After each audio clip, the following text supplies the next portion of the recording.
Hey everyone, welcome to my channel. And in this video, I'm going to speak about getting a job without real world experience.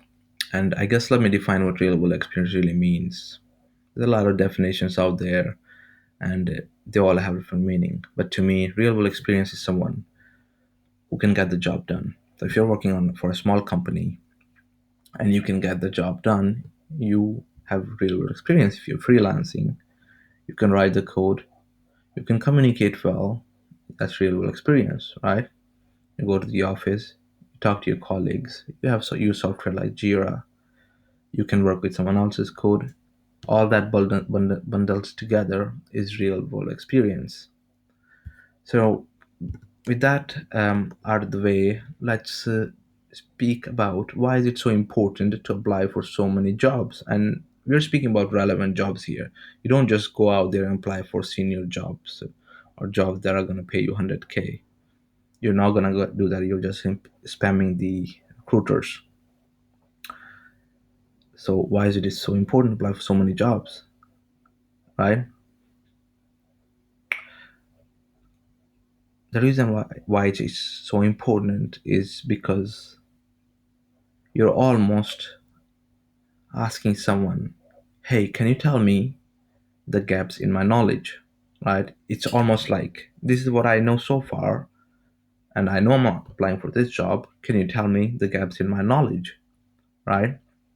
And the only way you can get this data or this advice, whatever you want to call it, is by applying for so many jobs, right? Let's say you're applying for one job a week.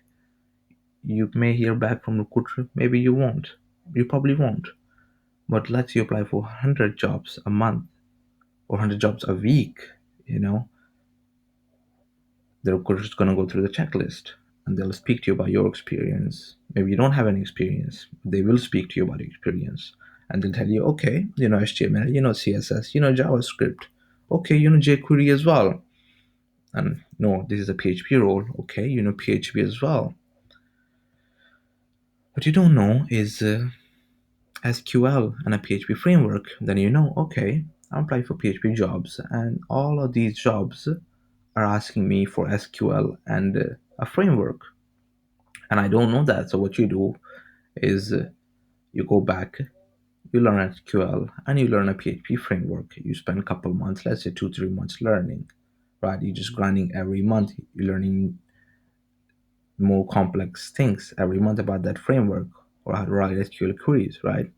You're working on smaller projects as well, and you're obviously updating your CV as well. You see the loop here. You apply for a job, you get the feedback, you learn the new skill, you update your CV, you apply for a job again, you hear same feedback again. Oh, you still lack SQL and Laravel skills. You go back, you improve, and obviously if there is anything else you update that on your CV. That's why it's so important to apply for so many jobs, because if you don't do that, you're not going to hear the valuable advice from recruiters or employers, right? I could tell you go learn XYZ framework, but that's irrelevant because I haven't checked the market, right? I can't just base that advice on job description. You won't know what employer really needs until you speak to them. When you start speaking to them regularly, you'll improve your communication skills, right? And you will know, okay, this is what I like. Let me go back and let me fill this gap. And once this is done, you probably still not gonna get the job.